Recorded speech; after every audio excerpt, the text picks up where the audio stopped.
ആകാശവാണി. നമസ്കാരം.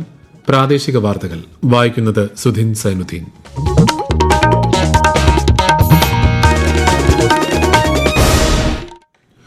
പ്രധാന വാർത്തകൾ. തെരഞ്ഞെടുപ്പ് ചൂടിൽ കേരളം. പ്രചാരണ പരിപാടികൾ ശക്തമാക്കി സ്ഥാനാർത്ഥികൾ. വോട്ടെടുപ്പിന് ഇനി 13 ദിവസം മാത്രം. യുവജനങ്ങളെ പോളിംഗ് ബൂത്തിലേക്ക് കൂടുതലായി എത്തിക്കാൻ നടപടികളുമായി തെരഞ്ഞെടുപ്പ് കമ്മീഷൻ. എന്റെ വോട്ട് എന്റെ ശക്തി പ്രചാരണ പരിപാടിക്ക് സംസ്ഥാനത്ത് നാളെ തുടക്കം. നടപടിക്രമങ്ങൾ പൂർത്തിയാക്കി പാർലമെന്റിന്റെ ഇരുസഭകളും ഇന്നത്തേക്ക് പിരിഞ്ഞു. രാജ്യത്ത് 2 മാസത്തേക്ക് വേണ്ട ക്രൂഡ് ഓയിൽ ശേഖരവും മതിയായ തോതിൽ LPG, PNG എന്നിവയും ലഭ്യമാണെന്ന് പെട്രോളിയം മന്ത്രാലയം. രാജ്യത്ത് ലോക്ഡൌൺ പ്രഖ്യാപിക്കുമെന്ന പ്രചാരണം വസ്തുതാവിരുദ്ധമാണെന്നും കേന്ദ്രം. ഓഹരി വിപണികളിൽ വൻ നഷ്ടം. ആഗോള വിപണിയിൽ അസംസ്കൃത എണ്ണവില ഉയരുന്നു. IPL ക്രിക്കറ്റ് 19ാം സീസണ് നാളെ ബംഗളൂരുവിൽ തുടക്കമാകും. ആദ്യ മത്സരത്തിൽ റോയൽ ചലഞ്ചേഴ്സ് ബംഗളൂരു സൺറൈസേഴ്സ് ഹൈദരാബാദിനെ നേരിടും. വാർത്തകൾ വിശദമായി. സംസ്ഥാനത്ത് നിയമസഭാ തെരഞ്ഞെടുപ്പിനുള്ള പ്രചാരണം ഊർജിതമായി പുരോഗമിക്കുന്നു. വോട്ടെടുപ്പിന് ഇനി 13 ദിവസം മാത്രമാണ് അവശേഷിക്കുന്നത്. 140 മണ്ഡലങ്ങളിലായി 890 സ്ഥാനാർത്ഥികളാണ് ജനവിധി തേടുന്നത്. മത്സരചിത്രം തെളിഞ്ഞതോടെ സമ്മതിദായകരെ നേരിൽ കണ്ടും പ്രമുഖ നേതാക്കളെയടക്കം മണ്ഡലത്തിലെത്തിച്ച് പ്രചാരണം കരുത്തുറ്റതാക്കിയും വോട്ടുറപ്പിക്കുകയാണ് സ്ഥാനാർത്ഥികൾ. അടുത്ത മാസം 9-നാണ് കേരളത്തിലും പുതുച്ചേരിയിലും അസമിലും വോട്ടെടുപ്പ്. വോട്ടെണ്ണൽ മെയ് 4-ന് നടക്കും. വേനൽ ചൂടിനെ അവഗണിച്ചും വലിയ തോതിലുള്ള ജനപങ്കാളിത്തമാണ് പ്രചാരണ പരിപാടികളിൽ ദൃശ്യമാകുന്നത്. പ്രധാനമന്ത്രിയും മുതിർന്ന BJP നേതാവുമായ നരേന്ദ്രമോദി ഞായറാഴ്ച തൃശൂരും പാലക്കാടും NDA പ്രചാരണത്തിനെത്തും. മുഖ്യമന്ത്രിയും മുതിർന്ന CPIM നേതാവുമായ പിണറായി വിജയൻ ഇന്ന് തൃശൂരിൽ LDF പ്രചാരണ പരിപാടികളിൽ പങ്കെടുത്തു. പ്രതിപക്ഷ നേതാവും മുതിർന്ന കോൺഗ്രസ് നേതാവുമായ VD സതീശൻ ഇന്ന് തിരുവനന്തപുരത്തെ വിവിധ മണ്ഡലങ്ങളിൽ UDF സ്ഥാനാർത്ഥികൾക്കായി പ്രചാരണം നടത്തി. മുതിർന്ന CPIM നേതാവ് ബൃന്ദ കാരാട്ട് ഇന്ന് കാട്ടാക്കടയിൽ പ്രചാരണ യോഗത്തെ അഭിസംബോധന ചെയ്തു. കോൺഗ്രസ് നേതാവും MPയുമായ ശശി തരൂർ നാളെ എറണാകുളത്ത് UDF പ്രചാരണ പരിപാടികളിൽ പങ്കെടുക്കും. സ്മൃതി ഇറാനി ഉൾപ്പെടെയുള്ള മുതിർന്ന BJP നേതാക്കൾ NDA പ്രചാരണത്തിനായി വരും ദിവസങ്ങളിൽ സംസ്ഥാനത്തെത്തും. മുന്നണികളുടെ സ്ഥാനാർത്ഥി ചിത്രം വ്യക്തമായതോടെ പാലക്കാട് ജില്ലയിൽ തെരഞ്ഞെടുപ്പ് പ്രചാരണത്തിന് സംസ്ഥാന ദേശീയ നേതാക്കൾ എത്തിത്തുടങ്ങി. കൂടുതൽ വിവരങ്ങളുമായി ആകാശവാണി പാലക്കാട് ജില്ലാ പ്രതിനിധി ഫൈസൽ അലിമുത്ത്. കേന്ദ്ര സഹമന്ത്രി സുരേഷ് ഗോപി ഇന്ന് പാലക്കാട്, മലമ്പുഴ മണ്ഡലങ്ങളിലെ NDA സ്ഥാനാർത്ഥികളുടെ പ്രചാരണ പരിപാടികളിൽ പങ്കെടുത്തു. പ്രതിപക്ഷ നേതാവ് VD സതീശൻ കഴിഞ്ഞ ദിവസം ഒറ്റപ്പാലം മണ്ഡലത്തിൽ പ്രചാരണം പൂർത്തിയാക്കിയിരുന്നു. നാളെ മുഖ്യമന്ത്രി പിണറായി വിജയൻ ജില്ലയിലെ LDF സ്ഥാനാർത്ഥികൾക്കായി പ്രചാരണത്തിന് എത്തും. ഞായറാഴ്ച പ്രധാനമന്ത്രി നരേന്ദ്രമോദി പാലക്കാട് കോട്ടമൈതാനത്ത് NDA തിരഞ്ഞെടുപ്പ് സമ്മേളനത്തെ അഭിസംബോധന ചെയ്യും. വേനൽ ചൂടിനൊപ്പം കോട്ടയം ജില്ലയിലെ മുഴുവൻ സ്ഥാനാർത്ഥികളും പ്രചാരണ ആവേശത്തിലാണ്. 9 മണ്ഡലങ്ങളിലെയും എല്ലാ സ്ഥാനാർത്ഥികളും സജീവമായി പ്രചാരണത്തിന് ഇറങ്ങിക്കഴിഞ്ഞു. കൂടുതൽ വിവരങ്ങളുമായി ആകാശവാണി കോട്ടയം ജില്ലാ പ്രതിനിധി ദേവിക S. നായർ. പുതുപ്പള്ളി നിയോജക മണ്ഡലത്തിലെ UDF സ്ഥാനാർത്ഥി ചാണ്ടിയുമ്മന്റെ പ്രചരണത്തിനായി കോൺഗ്രസ് നേതാവ് രമേശ് ചെന്നിത്തല ഇന്നലെ എത്തിയിരുന്നു. ഏപ്രിൽ 4-ന് NDAയുടെ പ്രചരണത്തിനായി പ്രധാനമന്ത്രിയും BJPയുടെ മുതിർന്ന നേതാവുമായ നരേന്ദ്രമോദി പാലായിലെത്തുമെന്ന് അറിയിച്ചു. നിലവിലെ സീറ്റ് നിലനിർത്താൻ ഏറ്റുമാനൂരിൽ ശക്തമായ പ്രചരണമാണ് LDF സ്ഥാനാർത്ഥി VN വാസവൻ നടത്തുന്നത്. മറ്റു മണ്ഡലങ്ങളിലും പഞ്ചായത്ത് തലത്തിൽ വീടുകൾ കയറിയും വാഹന പര്യടനം നടത്തിയും വോട്ടുറപ്പിക്കുകയാണ് സ്ഥാനാർത്ഥികൾ. തെരഞ്ഞെടുപ്പ് പ്രചാരണം ഊർജിതമായിക്കൊണ്ടിരിക്കെ യുവജനങ്ങളെ കൂടുതലായി പോളിംഗ് ബൂത്തിലേക്ക് എത്തിക്കാനുള്ള നടപടികളുമായി തെരഞ്ഞെടുപ്പ് കമ്മീഷൻ.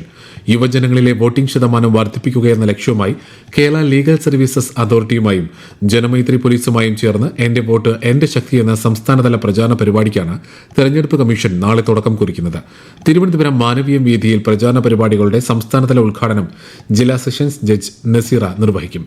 തെരുവ് നാടകങ്ങൾ, ഫ്ളാഷ് മോബുകൾ, ബോധവൽക്കരണ ക്ലാസുകൾ തുടങ്ങി നിരവധി പരിപാടികൾ ഇതിന്റെ ഭാഗമായി നടക്കും. പ്രതിപക്ഷ നേതാവ് VD സതീശൻ ഒരു സ്വകാര്യ ചാനലിന് നൽകിയ അഭിമുഖം കേരള പോലീസിന്റെ നിർദ്ദേശപ്രകാരം ഫേസ്ബുക്കിൽ നിന്ന് നീക്കം ചെയ്ത സംഭവത്തിൽ മറുപടിയുമായി മുഖ്യ തെരഞ്ഞെടുപ്പ് ഓഫീസർ രതൻ യു കേൽക്കർ. അഭിമുഖം സാമൂഹിക മാധ്യമങ്ങളിൽ നിന്ന് നീക്കിയത് ഫേസ്ബുക്കിന്റെ മാതൃകമ്പനിയായ മെറ്റയ്ക്ക് സംഭവിച്ച അബദ്ധമാണെന്നും അഭിമുഖത്തിലെ കമന്റുകൾ നീക്കം ചെയ്യാനാണ് പോലീസ് ആവശ്യപ്പെട്ടിരുന്നതെന്നും അദ്ദേഹം പറഞ്ഞു. വീഡിയോ പുനഃസ്ഥാപിക്കാൻ പോലീസ് കമ്പനിയോട് ആവശ്യപ്പെട്ടിട്ടുണ്ടെന്നും ശ്രീ കേൽക്കർ വ്യക്തമാക്കി.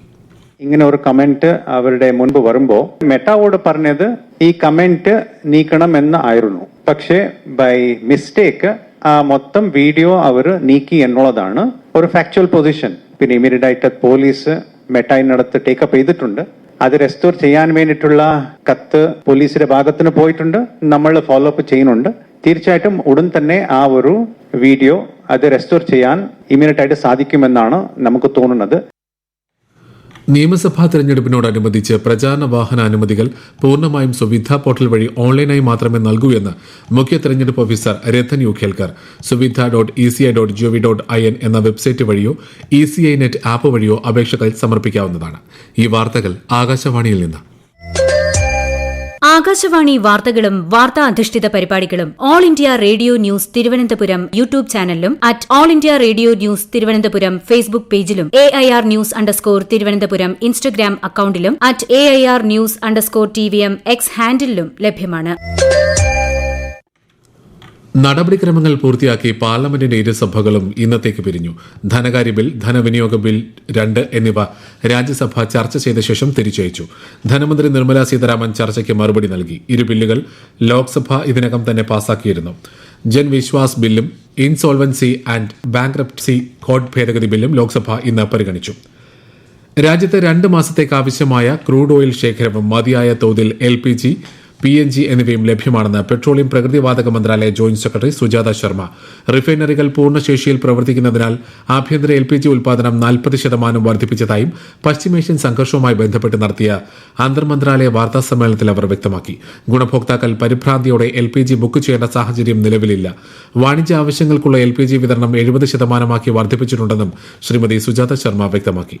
2 मंथ का stock petrol, diesel, LPG 2 month तो मैंने कम बोला है, 2 मंथ का तो सप्लाईज हैव बीन एश्योर्ड. इसके अलावा we have the supplies in our refineries, we have the supplies in our terminals, we also have in our pipelines the products are there, so we have sufficient product with us.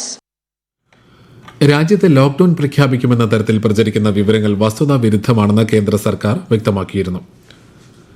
രാജ്യത്ത് പുതുക്കിയ ഖരമാലിന്യ പരിപാലന ചട്ടം 2026 April 1 മുതൽ നിലവിൽ വരും.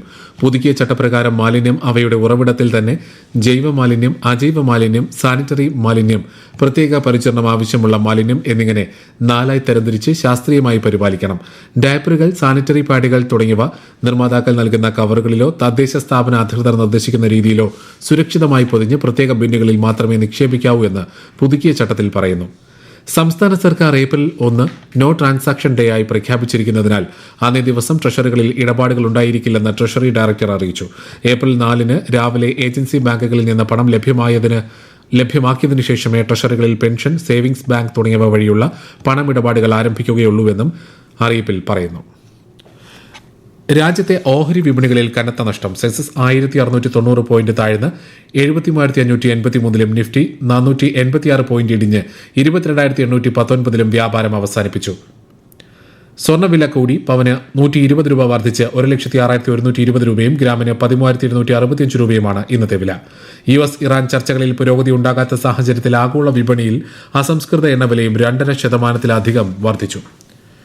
ഈ വർഷത്തെ Indian premier league cricket ടൂർണമെന്റിന് നാളെ തുടക്കം. ബംഗളൂരുവിലെ ചിന്നസ്വാമി സ്റ്റേഡിയത്തിൽ വൈകുന്നേരം 7:30 ആരംഭിക്കുന്ന ആദ്യ മത്സരത്തിൽ നിലവിലെ ചാമ്പ്യന്മാരായ റോയൽ ചലഞ്ചേഴ്സ് ബംഗളൂരു സൺറൈസേഴ്സ് ഹൈദരാബാദിനെ നേരിടും. 10 ടീമുകൾ പങ്കെടുക്കുന്ന ടൂർണമെന്റിൽ 84 മത്സരങ്ങളായിരിക്കും ഉണ്ടാവുക. 13 വേദികളിലായാണ് മത്സരങ്ങൾ. മെയ് 31-നാണ് ഫൈനൽ.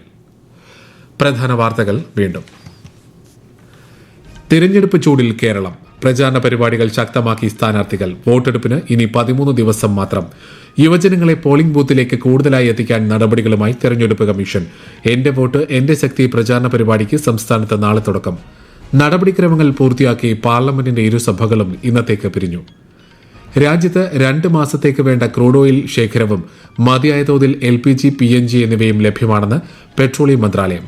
രാജ്യത്ത് ലോക്ഡൌൺ പ്രഖ്യാപിക്കുമെന്ന പ്രചാരണം വസ്തുതാ വിരുദ്ധമാണെന്നും കേന്ദ്രം. ഓഹരി വിപണികളിൽ വൻ നഷ്ടം. ആഗോള വിപണിയിൽ അസംസ്കൃത എണ്ണവില ഉയർന്നു. IPL ക്രിക്കറ്റ് 19ാം സീസണ് നാളെ ബംഗളൂരുവിൽ തുടക്കമാകും. ആദ്യ മത്സരത്തിൽ റോയൽ ചലഞ്ചേഴ്സ് ബംഗളൂരു സൺറൈസേഴ്സ് ഹൈദരാബാദിനെ നേരിടും. പ്രാദേശിക വാർത്തകൾ കഴിഞ്ഞു. അടുത്ത വാർത്താ പ്രക്ഷേപണം രാത്രി 7:25-ന്.